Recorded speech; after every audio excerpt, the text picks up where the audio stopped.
오늘은 이제 데살로니가전서 2장 13절 말씀을 읽고 또 우리 주님 주시는 은혜를 나누는 시간 갖도록 하겠습니다. 데살로니가전서 2장 13절입니다. 이러므로 우리가 하나님께 끝없이 감사함은 너희가 우리에게 들은 바 하나님의 말씀을 받을 때에 사람의 말로 받지 아니하고 하나님의 말씀으로 받음이니 진실로 그러하도다. 이 말씀이 또한 너희 믿는 자 가운데서 역사하느니라.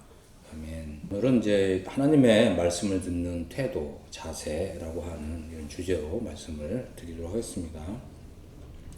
또 하나님 말씀을 이제 잘 들어야 되는데요. 왜 하나님 말씀을 잘 들어야 되냐면 좀 네 가지 중요한 좀 이유가 있습니다. 첫 번째는 하나님의 나라와 영광에 이르게 하시는 하나님께 합당히 행하려면 하나님 말씀을 이제 잘 들어야 된다라고 하는 것입니다. 두 번째는 이제 하나님 말씀을 들을 때에 하나님 말씀을 받는다고 하는 자세로 하나님 말씀을 이제 들어야 된다라고 하는 것입니다. 사람의 말을 받을 때에도 이 상대방이 또 누구냐에 따라서 우리의 어떤 태도나 자세가 달라지잖아요. 하물며 우리가 하나님의 말씀을 듣는다라고 했을 때 얼마나 정말 진중한 이런 태도와 자세로 하나님 말씀을 들어야 되느냐. 좀 이런 부분이 우리가 생각해 보아야 합니다. 세 번째는 이제 사람의 말로 받지 않고 하나님의 말씀으로 받아야 된다라고 하는 것입니다. 이 말이 이제 무슨 의미가 있느냐, 이 부분을 좀 생각해 보도록 하겠습니다. 네 번째는 하나님의 말씀이 나의 삶 가운데 정말 운동력 있는 역사로 하나님 말씀이 역사하고 있느냐. 그렇지 않다면 우리가 하나님의 말씀을 듣는 태도와 자세가 평상시에 잘못됐기 때문에 그런 것입니다. 하나님의 말씀을 하나님의 말씀으로 잘 받고 있다면 하나님의 말씀이 우리 영혼 안에서 운동력 있게 역사하게 되고 하나님의 말씀 안에 담겨져 있는 그 복을 우리가 누리면서 살게 된다고 하는 것입니다. 그래서 이런 이제 좀 주제로 말씀을 좀 드리도록 하겠습니다.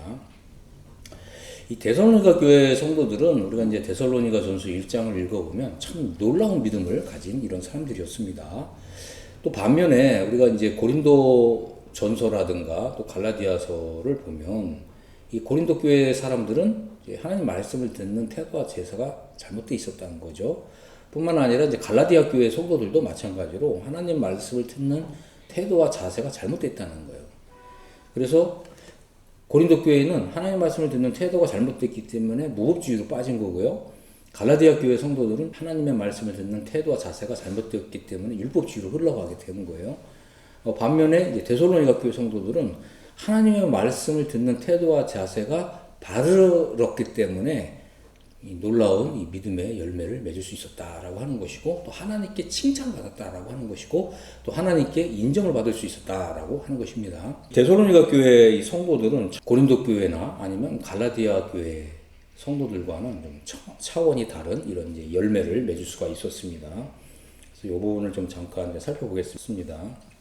그래서 우리가 이 데살로니가전서 1장에 나타나 있는 데살로니가 교회 성도들이 맺었던 믿음의 열매에 대해서 한번 살펴보겠습니다. 여기 보면은 이제 6가지 좀 특징이 나타났어요. 첫 번째는 믿음의 역사와 사랑의 수고와 우리 주 예수 그리스도에 대한 이제 소망의 인내를 가지고 있었다라고 하는 것입니다. 두 번째는 하나님의 사랑하심을 받았고 하나님의 택하심을 받은 성도들이었다라고 하는 것입니다. 세 번째는 하나님의 복음이 그들에게 말로만 이런 것이 아니라고 하는 거예요. 이건 아주 중요한 이제 표현인 건데 많은 사람들이 나는 하나님의 복음을 믿노라 이러잖아요. 근데 그들의 삶에 아무런 열매가 맺히지 않는 거죠.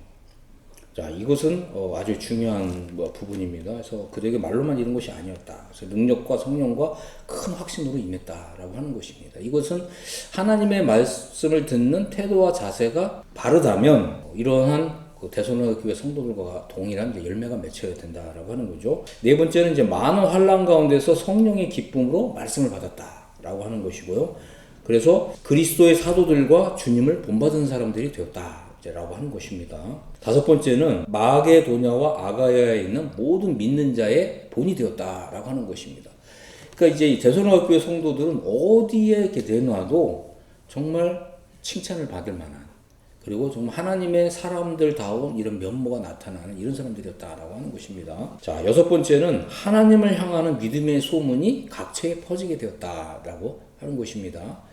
그래서 우리가 이제 한번 생각해 볼 것은 데살로니가 교회 성도들이 이렇게 놀라운 믿음의 열매를 맺었는데 과연 이제 그들에게 무슨 뭐 장점이 있어서 이제 이런 열매가 나온 것이냐.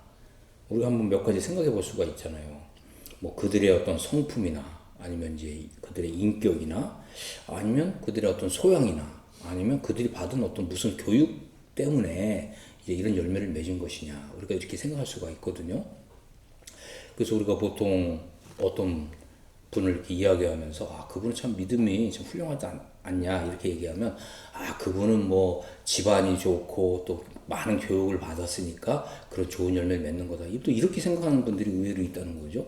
그러나 우리가 데살로니가 교회 성도들을 보면 그런 인간적인 어떤 장점 때문에 이러한 6가지 열매를 맺은 것이 아니었다라고 하는 것입니다. 이 데살로니가 교회 성도들의 이런 놀라운 믿음은 오로지 하나님의 말씀을 듣는 태도와 자세에서 나온 것이다라고 하는 것입니다. 그래서 그들은 이 사도 바울을 통해서 주어진 하나님의 말씀을 받을 때에 이걸 사람의 말로 받지 않았다는 거예요. 이것은 무슨 바울이라고 하는 그 사람이 과거에 가말리엘 문화에서 하나님의 말씀, 또 율법을 공부하고 또 그것을 전달하는 어떤 그런 스킬, 어떤 이런 것에서 나오는 이런 것으로 생각하지 않았다는 거죠. 사도 바울을 통해서 증거된 이런 하나님의 복음을 받을 때 이것을 하나님의 말씀으로 받았다라고 하는 것입니다. 이것이 다른 교회들과는 다르게 데살로니가 교회 성도들에게서 나타난 아주 놀라운 점이었다라고 하는 것입니다. 바로 이 하나님의 말씀을 듣는 태도와 자세가 이 데살로니가 교회 성도들의 이제 믿음의 비밀이었다라고 하는 것입니다. 그래서 우리에게서는 과연 어떤 열매가 나오고 있느냐 이것을 한번 생각해 볼 필요가 있습니다. 과연 나에게서는 데살로니가 교회 성도들 같은 이런 믿음이 나오고 있느냐, 이런 믿음의 열매가 나오고 있느냐. 그러면 내가 지금 데살로니가 교회 성도들과 같은 이런 6가지 특징이 나오고 있지 않다면 하나님 말씀을 듣는 이런 태도와 자세를 다시금 돌아볼 필요가 있다라고 하는 것입니다. 우리는 이제 데살로니가 교회 성도들 같은 믿음의 열매가 나오는지, 아니면 고린도 교회의 성도들 같은 믿음의 열매가 나오는지, 아니면 갈라디아 교회 성도들과 같은 믿음의 열매가 나오는지를 한번 이제 생각해 볼 수 있게 되기를 바랍니다. 데살로니가 교회 성도들의 이 믿음의 이런 이제 열매의 아주 중요한 점은 뭐냐면 이것이 바로 하나님이 인정하시는 믿음이었다라고 하는 것입니다. 그래서 그들의 믿음은 장차 이제 하나님의 진노로부터 건짐을 받을 것이라고 하는 이런 약속을 받게 되었다라고 하는 것입니다.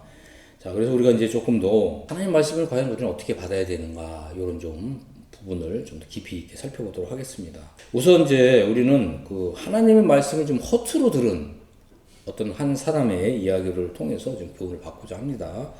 자, 우리가 한번 좀 열왕기하 7장을 한번 열어보겠습니다. 여기 보면 하나님께서는 자신의 종 엘리사를 통해서 하나님의 말씀을 이제 증거했는데 이 하나님의 말씀을 허투루 들은 거예요. 그래서 이 사람에게 이제 일어난 아주 이 불행한 이런 일에 대해서 한번 생각해 보겠습니다. 열왕기하 7장 1절을 보면 이렇게 되어 있죠. 엘리사가 이르되 여호와의 말씀을 들을지어다. 여호와께서 이르시되 내일 이맘때에 사마리아 성문에서 고운 밀가루 한 스와를 한 세겔로 매매하고 보리 2수와를 한 세겔로 매매하리라 하셨느니라. 이렇게 하나님께서 말씀을 주신 거죠. 2절 그때의 왕이 그의 손에 의지하는 자 곧 한 장관이 하나님의 사람에게 대답하여 이르되 여호와께서 하늘의 창을 내신들 어찌 이런 일이 있으리요. 이렇게 대답한 거예요. 그래서 엘리사가 이르되 내가 내 눈으로 보리라 그러나 그것을 먹지는 못하리라. 이렇게 대답을 하게 된 것입니다. 그래서 우리가 이제 이 열왕기하 7장 1, 2절의 좀 배경을 한번 생각해 볼 필요가 있는데요. 밀가루 한 스와를 한 세겔로 매매하고 보리 2수와를 한 세겔로 매매하리라 라고 하는 이제 이런 말씀의 의미는 뭐냐면 그 당시에 이제 이 사마리아 성의 극심한 이제 기근 상황을 좀 이해할 필요가 있다라고 하는 것입니다.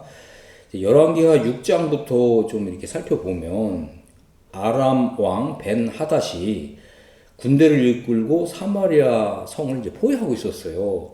그래서 이 포위 공격으로 인해서 성 안에 이제 극심한 이제 기금이 찾아왔다라고 하는 거죠. 그래서 먹을 것이 전혀 없는 이런 상태가 오랜 동안 장기간 지속됐다라고 하는 거죠. 그래서 백성들은 너무나 굶주린 나머지 상상할 수 없는 비인간적인 행동까지 한 거예요. 심지어 자기의 자녀를 잡아먹는 이런 일까지 이제 벌어지게 된 것입니다. 그래서 이제 열왕기하 6장 25절에도 보면 나귀 머리 한 마리가 은 80세겔, 그다음에 비둘기 똥 4분의 1 갑이 은 5세겔이 되는 이런 엄청난 좀 인플레이션 상황이 일어난 거죠. 그래서 뭐 사실 여기 보면 이제 나귀 머리는 이스라엘 사람들이 사실 먹어서는 안 되는 동물이었는데 이 나귀 머리조차도 이렇게 엄청난 값에 팔린 거예요. 그러니까 이런 거라도 이제 잡아 먹어야 목숨을 부지할 수 있는 이런 상황이었다라고 하는 거죠. 또 비둘기 똥도 마찬가지입니다. 비둘기 똥도 사람이 먹을 수 없는 이제 이런 것이었는데 그럼에도 불구하고 워낙 먹을 것이 없기 때문에 이제 식량이 고갈된 이런 상태에서 6장 29절을 보면 이제 두 여인이 자신의 아들들을 서로 이제 오늘은 네 아들 잡아먹고 내일은 네 아들 잡아먹자. 이제 이런 상황까지 벌어지고 있었던 것입니다. 그래서 이제 이러한 상황을 이제 볼 때 이 사마리아 성이 완전히 고립되어 있었고 외국으로부터 어떤 보급도 불가능한 이제 이런 상황이었죠. 그래서 백성들이 이제 굶어 죽어가고 있었고 또 그들의 절망감이 이제 극에 달한 이런 상황이었다라고 하는 거죠. 이제 이러한 때에 이제 하나님께서 엘리사 선지자에게 하나님 말씀을 주신 거예요. 그래서 내일 이맘때 사마리아 성문에서 고운 밀가루 한 스아가 한 세겔이다. 보리 두 수아를 한 세겔로 이제 매매하리라. 이제 이런 말씀을 주신 거죠. 이것은 이제 그 당시에 이 밀가루와 보리는 이제 이스라엘 사람들이 먹는 이제 양식이었다는 거죠. 그래서 극심한 기근으로 인해서 상상을 초월하는 가격에 거래되고 있던 이 식량들이 그냥 한 세겔이라고 하는 매우 저렴한 이런 정상적인 가격으로 이제 돌아오게 될 것을 예언하고 있는 것입니다. 그래서 한 스아는 이제 14리터 정도 된다라고 합니다. 그 다음에 이제 이 말은 뭐냐면 이제 그 당시에 이제 그 엄청난 물가 상승과 비교했을 때 이제 곡물이 매우 풍부해져서 가격이 이제 대폭 하락하게 될 것이다. 그래서 그 옛날에 아주 평온하던 시대에 밀가루와 보리를 사 먹던 그 시대 가격으로 떨어지게 될 거다. 그것은 뭐냐면 이제 보리와 밀이 그만큼 이제 풍부해질 거다라고 하는 이제 이런 의미였죠. 그래서 하나님께서 이제 이스라엘 백성들을 이제 어여삐 여기시고 또 불쌍히 여기셔서 하루 만에 이제 식량이 넘쳐나게 되고 이제 식량 가격이 폭락하게 돼서 정상 가격으로 돌아오게 될 것을 말씀하신 거예요. 이것은 이제 인간의 힘으로는 이제 불가능한 이제 이런 일이었다라고 하는 것입니다. 이제 하나님께서 기적적으로 이제 개입하셔서 사마리아 성의 기근을 이제 해결해 주실 것이라고 하는 이제 이런 예언의 말씀이었는데 이때 당시의 상황과 환경을 바라보면 이거는 사람이 믿을 수 있는 그런 것은 아니었다라고 하는 거죠. 어떻게 하루 만에 그렇게 곡물이 풍성해지고 그 가격이 그렇게 내려갈 수 있느냐. 그러니까 상황과 환경을 보면 도무지 믿을 수 없는 그런 상황이었죠. 근데 우리 하나님은 상황과 환경을 초월해서 역사하는 분이다라고 하는 것입니다. 만약 우리가 하나님이 어떤 분이신지 제대로 알고 믿고 있다면 하나님께서는 오늘 하루 사이에라도 이런 초자연적 역사를 일으킬 수 있다라고 하는 거예요. 그런데 이 장관은 이러한 엘리사의 를 통해서 주신 하나님의 말씀을 믿지 않았다 하는 것입니다. 그런데 여기서 보면 참 이 장관의 말이 참 놀라워요. 이렇게 얘기했어요. 여호와께서 하늘에 창이 내신들 어찌 이런 일이 있으리요. 이것은 아무리 하나님이라고 할지라도 불가능하다라고 비웃는 표현이라고 하는 것입니다. 그의 반응은 이제 그 당시 사람들의 어떤 절망과 불신을 이제 대변하고 있었다라고 하는 것입니다. 그런데 엘리사는 이런 장관의 이제 비꼬는 듯한 또 비웃는 듯한 말과 태도에 전혀 위축되지 않았어요. 오히려 엘리사는 이렇게 얘기했죠. 내가 내 눈으로 보리라.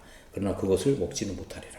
이제 이렇게 경고를 했던 것입니다. 그래서 하나님의 약속은 반드시 이루어질 것이지만 그 약속을 불신한 이 장관은 그 복을 누리지 못할 것이다고 하는 이제 심판의 선언을 내린 것입니다.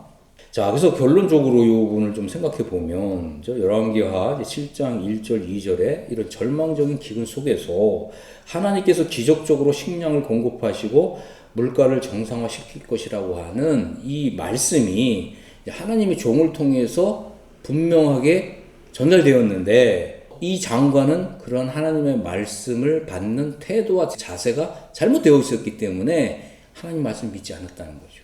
믿지 않았기 때문에 당연히 이 하나님의 말씀에 이 복을 누리지 못했다라고 하는 것입니다. 자, 그래서 이 하나님은 참 인간의 이러한 불신에도 불구하고 이제 이 말씀을 그대로 이루셨다고 하는 것입니다. 그래서 열왕기와 7장 16절을 보면 이제 하나님께서 이 아람 군대의 이 진영에 참 놀라운 이제 역사를 행하셨어요. 그래서 이 아람 이 군대가 그들이 이제 이 군량미로 비축해 놓은 이 모든 식량을 그냥 버려두고 다 도망을 간 이제 이런 사건이 일어났습니다. 그래서 이제 7장 16절에 보면 이제 백성들이 나가서 아람 사람의 진영을 이제 노략했고요. 이에 이제 고운 밀가루 한 스아에 한 세겔이 되고 보리 두 스아가 한 세겔이 되어서 여호와의 말씀과 같이 되었다라고 하는 것입니다. 여기 참 이게 여러분 이거 좀 표시를 해두세요. 여호와의 말씀과 같이 되었다. 하나님의 말씀이 그대로 이루어졌다라고 하는 것입니다. 자, 그런데 이제 그 장관은 이 성문을 이제 지키고 있었는데 백성이 성문에서 그를 밟음에 하나님의 사람의 말대로 죽었으니 곧 왕이 내려왔을 때에 그가 말한 대로라. 그래서 하나님의 사람이 왕에게 말한 바와 같으니 이르기를 내일 이맘때에 사마리아 성문에서 보리 두 수아를 한 세겔로 매매하고 고운 밀가루 한 스아를 한 세겔로 매매하리라 한즉 그때 이 장관이 하나님의 사람에게 대답하여 이르되 여호와께서 하늘에 창을 내신들 어찌 이 일이 있으랴 하매 대답하기를 내가 내 눈으로 보리라 그러나 그것을 먹지는 못하리라 하였더니 그의 장관에게 그대로 이루어졌으니 그 백성이 성문에서 그를 밟음에 죽었더라. 여러분 참 이게 놀라운 게 이 똑같은 구절이 이렇게 두 번이나 반복되고 있는 거예요. 이것은 아주 중요한 이제 교훈을 우리에게 주고 있는 것입니다. 성경에서 이렇게 똑같은 구절을 이렇게 반복하고 있다고 하는 것은 여기 아주 중요한 메시지가 담겨 있다고 하는 것입니다. 자, 그래서 이제 이 사람이 하나님 말씀을 들을 때 허투루 들은 거죠. 우리는 하나님 말씀을 들을 때 이제 어떠한 태도와 자세로 들어야 되느냐, 여기 안에 아주 중요한 이제 교훈이 담겨 있다는 것입니다. 이 장관이 이런 말을 했어요. 여호와께서 하늘에 창을 내신들 어찌 이런 일이 있으리요, 이런 말을 했거든요. 우리는 이제 이것을 통해서 이 사람이 이스라엘 과거 역사 가운데 여호와께서 이제 광야 생활하던 이스라엘 자손들에게 그 하늘에서 이렇게 만나를 내린 이제 이런 일을 이 장관이 떠올렸을 수도 있고요. 그런데 이 장관은 그러한 이제 이스라엘 백성들에게 있었던 그 과거의 역사, 그리고 또 이것은 이제 구약 성경에 이미 기록된 거잖아요. 모세를 통해서 구약 성경을 기록을 했어요. 그래서 이 장관이 분명히 이제 구약 성경을 이제 읽었을 거고, 모세오경을 읽었을 거고, 이 이야기를 잘 알고 있었을 거라는 거죠. 그런데 이러한 이 모세오경의 이런 역사를 이스라엘의 역사로 고지고대로 안 믿은 것 같아요. 어떤 하나의 신화에 불과했던 뭐 이런 것으로 생각했던 것 같습니다. 그래서 이 장관은 하나님께서 하늘에서 만나를 내렸던 이런 역사를 보면서 만약 이 장관이 여호와 하나님을 믿었다면 오늘날 자기 시대에도 하나님 이렇게 역사하실 수 있다고 하는 걸 믿었어야 될 거 아니에요. 근데 이 장관은 여호와께서 하늘에서 창을 내신들 이런 일이 있으리요 이렇게 얘기했단 말이에요. 이 말은 뭐냐면 이러한 그 과거의 하나님의 역사를 그냥 신화에 불과한 것으로 믿었을 수가 있다고 하는 것입니다. 우리도 마찬가지입니다. 우리도 성경을 읽는데 신약도 중요하고 구약도 중요하죠. 그런데 이런 구약의 이런 역사를 하나의 어떤 뭐 창조 설화 아니면 뭐 어떤 이스라엘 역사의 후기 사가들이 뭐 여호와의 신앙을 포교하기 위해서 만들어낸 이런 신화 이렇게 믿는 사람들이 많다는 거예요. 성경은 하나님의 말씀입니다. 그리고 이스라엘에게 일어난 일은 분명히 하나의 역사적인 사실입니다. 아담서부터 성경 기록된 이 모든 것은 하나의 사실이고 역사라고 하는 거예요. 이것은 결코 신화가 아니다 라고 하는 것입니다. 그렇기 때문에 우리가 성경의 하나님을 믿는 거거든요. 성경의 하나님을 믿는다고 하는 것은 구약에 일어난 이 모든 역사가 하나의 사실일 뿐만 아니라 오늘날에도 하나님이 이런 역사를 일으킬 수 있는 분이시다고 믿는 것입니다. 이것이 하나님을 믿는 바른 믿음이다라고 하는 것입니다. 뿐만 아니라 우리가 하나님의 말씀, 이 성경을 하나님 말씀으로 읽을 때에도 그러한 태도와 자세로 읽어야 된다는 거예요. 그럴 때 우리가 하나님의 말씀 속에 담겨 있는 이런 복을 받는 것입니다. 우리가 하나님 말씀을 믿지 않는다면 하나님의 말씀 속에 담겨있는 이런 복을 결코 누릴 수 없다.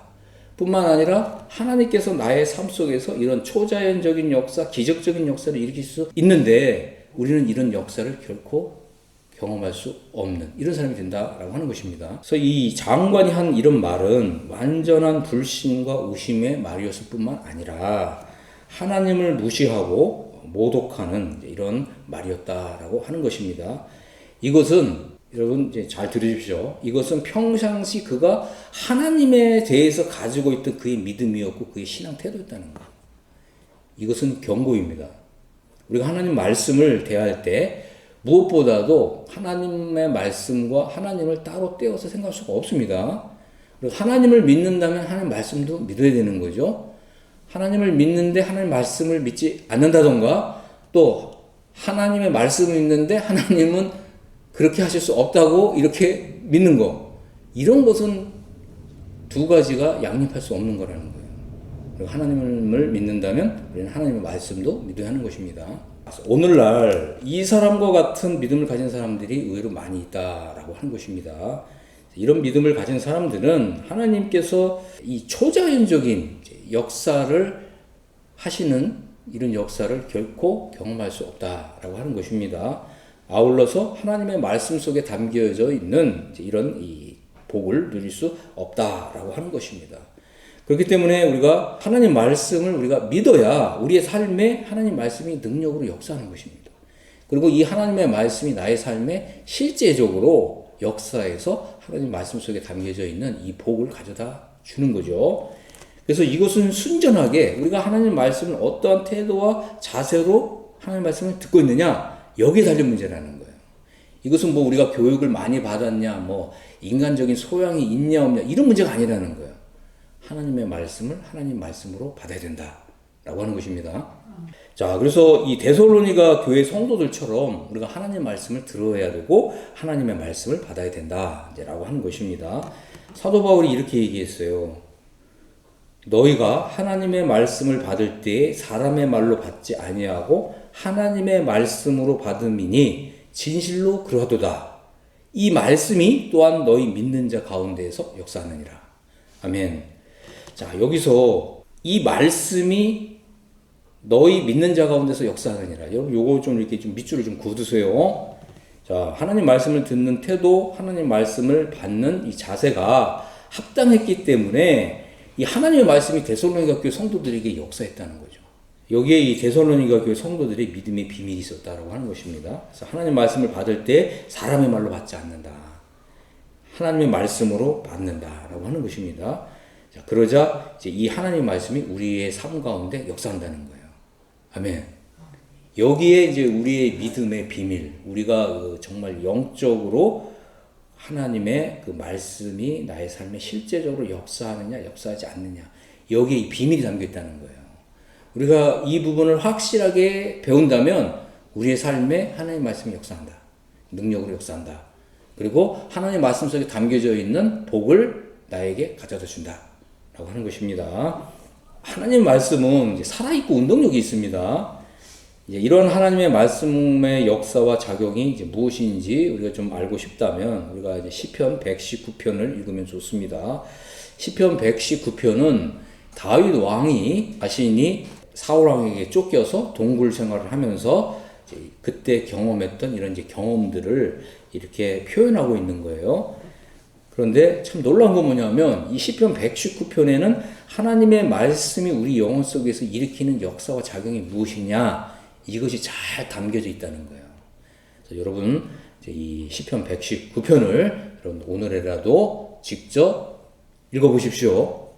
몇 가지 좀 말씀을 드리겠습니다. 시편 119편 9절을 보면 청년이 무엇으로 그의 행실을 깨끗하게 하리이까 주의 말씀만 지킬 따름이니다 이렇게 말하고 있어요. 자, 그래서 첫 번째 하나님의 말씀은 우리의 행실을 깨끗하게 한다라고 하는 거예요. 우리가 하나님의 말씀을 읽고 이 하나님의 말씀을 우리 마음에 담으면 이 말씀이 나의 영혼 안에서 영적으로 성령의 감동으로 역사해서 우리의 행실을 깨끗하게 해준다라고 하는 것입니다. 119편 11절을 보면 내가 주께 범죄하지 아니하려 하여 주의 말씀을 내 마음에 두었나이다. 그래서 우리가 하나님께 범죄하지 않으려면 하나님의 말씀을 우리 마음에 두어야 된다 라고 하는 것입니다. 그래서 하나님 말씀을 둔다는 말은 뭐냐면 이 말씀을 암기하는 거예요. 이 말씀을 암송하는 거예요. 그래서 정말 우리 마음에 이렇게 감동을 일으키는 이런 구절들을 읽었다면 이 말씀을 우리 마음에 암송하십시오. 그러면 필요한 때에, 가장 적절한 때에 이 말씀이 기억나게 하고 또 이 말씀이 하나님의 그 초자연전 역사를 불러오는 거예요. 이런 경험을 우리가 많이 할 수 있기를 바랍니다. 119편 25절에 내 영혼이 진토에 붙어 싸우니 주의 말씀대로 나를 살아나게 하소서. 그렇습니다. 하나님 말씀은 우리 영혼을 살아나게 한다고 하는 것입니다. 우리가 이제 세상을 살아가다 보면 참 낙심되는 일이 굉장히 많습니다. 심지어 나의 영혼이 진토에 붙었다라고 고백할 정도로 굉장히 우리 영혼이 이렇게 좀 다운이 되고 우울하고 침체되는 이런 일이 있을 수가 있는데, 하나님의 말씀이 이제 우리 영혼 안에 들어오게 되면 우리 영혼을 다시 살아나게 한다라고 하는 것입니다. 시편 이제 119편 28절 나의 영혼이 눌림으로 말미암아 녹사오니 주의 말씀대로 나를 세우소서 이렇게 말씀하고 있어요. 그래서 하나님의 말씀은 이제 우리 영혼이 이제 눌림을 받을 때에 나를 세워준다라고 하는 것입니다. 세워준다는 말은 우리가 어떠한 이제 시련과 고난의 현장에 있을지라도 하나님 말씀이 나를 굳게 세워주는 거예요. 그래서 담력도 생기고 대담한 마음도 생기고 또 없던 믿음도 생기고 또 용기도 생깁니다. 그래서 하나님께서 나와 함께 하시니 누가 나를 대적하리요. 이런 아주 용기가 생기는 거예요. 이런 담력이 생기는 것입니다. 42절에 보면 이제 그리하시면 내가 나를 비방하는 자들에게 대답할 말이 있사오리니 내가 주의 말씀을 의지함이니이다. 그렇습니다. 하나님 말씀을 의지하면 나를 비방하는 자들에게 대답할 말을 생각나게 해준다라고 하는 것입니다. 그래서 우리 주변에 나를 비방하는 사람들이 없을 수도 있고 있을 수도 있습니다. 그러니까 나의 믿음을 비방하고 조롱하기도 하고 이런 사람들이 주변에 있죠. 이거는 불신자일 수도 있고 또 믿는 사람이라 할지라도 나의 믿음을 이렇게 좀 깎아내리는 이런 사람들이 있단 말이에요. 여러분은 어떻습니까? 나의 주변에 있는 사람들이 나의 믿음을 이렇게 좀 깎아내리고 이렇게 무시하고 이런 말을 들을 때 나의 영혼이 이렇게 좀 침체가 됩니까? 좀 의기소침해지고 뭔가 마음이 좀 이렇게 낙심이 되고 우리가 이런 걸 얼마든지 겪을 수 있다라고 하는 것입니다. 그럴 때 우리가 하나님의 말씀이 있다면 이 말씀이 나를 든든하게 세워주게 된다라고 하는 거죠. 그리고 오히려 다른 사람들의 이런 비방하는 말에 내가 마음의 상처를 받지 않는 거예요. 그리고서 그런 사람들에게 대답할 말을 생각나게 해준다는 거예요. 그래서 나를 비방하는 사람들 말 때문에 마음의 상처를 받지 않을 뿐만 아니라 그 사람을 좀 교훈할 수 있는, 그 사람에게 정말 인생에 도움이 될 만한 그 말을 그 순간 떠올리게 된다는 거예요. 그 말을 해주게 된다는 거예요. 자, 우리가 이제 이런 우리 삶에서 아주 실제적으로 이제 이런 일들이 많이 일어나고 있는데, 그럴 때 우리가 나를 비방하는 사람들에게 있어서 상처를 받지 않고 나의 영혼을 이렇게 세우려면 이렇게 하나님 말씀을 우리 마음에 담아두고 또 묵상하고 또 암기하고 암송하는 이제 이런 일이 있어야 된다라고 하는 것입니다.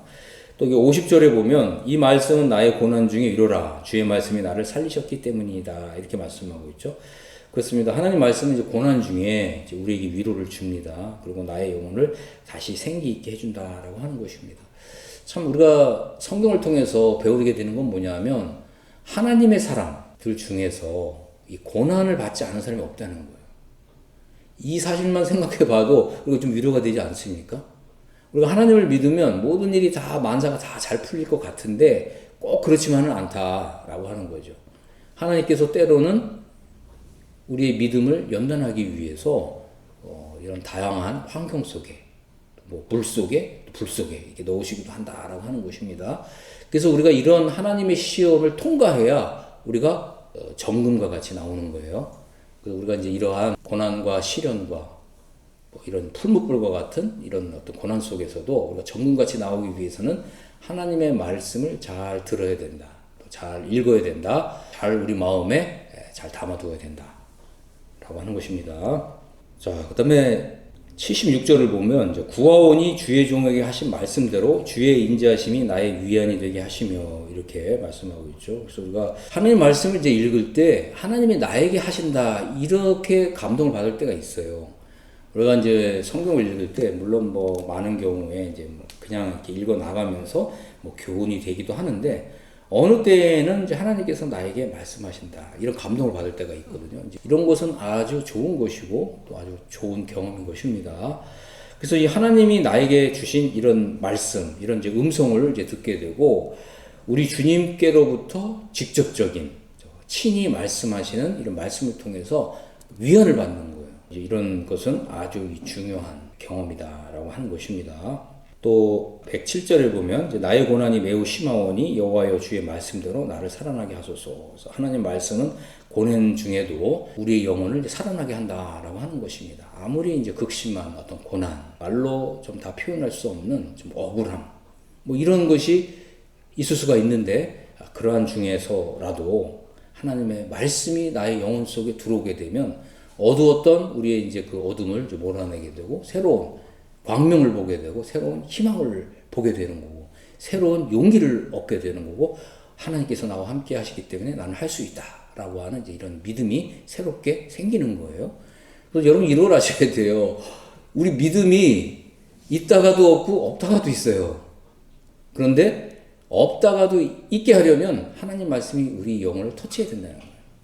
그래서 하나님 말씀을 듣는 태도와 자세가 이만큼 중요한 것이다 라고 하는 것입니다. 130절을 보면 이제 주의 말씀을 열면 빛이 비치어 우둔한 사람을 깨닫게 하나이다 이렇게 말씀하고 있습니다. 그래서 이제 하나님의 말씀은 우리 영혼에 좀 신적인 지혜를 준다라고 하는 거죠. 우리가 뭐 항상 하나님 말씀을 우리 영혼 속에 마음에 담고 있다면 우리는 하나님의 지혜를 따라서 바로 행하게 되는데 우리 이제 믿음이 이제 없게 되면 우리가 이제 세상 사람과 같은 그런 행동, 태도, 뭐 그런 선택을 하게 되거든요. 그럴지라도 우리가 하나님 말씀을 다시 구하면 하나님께서 말씀을 주시고 또 그런 이제 위기 상황, 내가 어떤 자처한, 초래한 이런 위기 상황에서 넉넉히 벗어나고 이기며 승리할 수 있는 이런 지혜를 주신다고 하는 거예요. 그래서 우둔한 사람조차도 지혜롭게 하는 것이 하나님의 말씀의 능력이다 라고 하는 것입니다. 자, 그래서 우리는 이제 하나님 말씀을 받는 이제 우리의 이제 태도가 어떠했는가 이제 이것을 한번 돌아보고요. 이제부터 하나님 말씀을 듣는 것이 이만큼 중요한 것이구나. 나의 태도와 자세를 이제 좀 더 진지하고 진실하고 신실하고 좀 충성스럽게 하나님 말씀을 들어야 되겠구나. 이제 이런 마음을 먹으시길 바랍니다. 이제 그럴 때 이제 하나님의 놀라운 복이 이제 나의 영혼을 가득하게 채우게 될 것입니다. 이제 그럴 때 이제 하나님 말씀이 나의 영혼 속에서 비로소 성령의 능력과 감동으로 역사하게 된다라고 하는 것입니다. 그렇게 될 때 우리가 하나님의 말씀에 담겨 있는 더 고차원적인 복을 받는 거예요. 뿐만 아니라 우리가 하나님 말씀을 이렇게 듣게 될 때 그때 이전에는 내가 영적으로 어려서 보지 못했고 깨닫지 못했던 이런 하나님 말씀이 열리는 걸 경험하게 되는 거예요. 이것은 아주 중요한 문제다라고 하는 것입니다. 특별히 이제 이 시편 119편은 이 다윗이 이스라엘의 이제 왕으로서 세워지고 난 이후에 자신의 이제 과거를 돌아보면서 이제 기록한 이런 시편입니다. 다윗은 사실은 좀 역으로 말씀을 드리는 건데 시편 119편과 같은 이런 믿음과 영성이 있었기 때문에 왕으로 세워진 거예요. 아멘. 다시 말씀드립니다. 우리가 이 시편 119편과 같은 이런 하나님의 말씀의 작용과 역사를 우리가 경험하게 되면 우리 또한 장래 그리스도의 영광스러운 나라에서 왕으로 세워진다 라고 하는 것입니다. 이것이 바로 하나님의 말씀 속에 담겨져 있는 또 하나님의 말씀을 듣는 우리의 태도와 자세에 담겨져 있는 그 의미가 바로 여기 있다라고 하는 것입니다. 자, 그래서 우리가 하나님 말씀을 잘 듣게 되면 하나님의 말씀으로 받는 이런 태도와 자세를 갖게 되면 장래 그리스도의 왕국에서 우리는 귀족이 되고 왕족이 된다라고 하는 것입니다. 그래서 그리스도와 더불어 왕도로 타려면 우리는 다윗 왕과 같은 믿음과 영성을 가져야 된다. 이것은 아주 초보적인 믿음이고요. 아울러서 우리는 그리스도의 마음과 심장을 가져야 된다. 어떻게 그리스도의 마음과 심장을 가질 수 있냐? 어떻게 갖습니까? 하나님의 말씀을 받는 태도와 자세에 달려있다 라고 하는 것입니다. 하나님의 말씀이 나의 영혼 안에서 이렇게 역사하고 감동을 주고 감격을 주고 그리고 이 말씀에 정말 신실하게 충성스럽게 이렇게 사는 이런 삶으로 이런 삶의 믿음의 열매로 풀어내게 되면 우리는 장래 그리스도의 그 왕국에서 바로 그리스도와 더불어서 왕노릇하는 이런 영광을 입게 될 것입니다.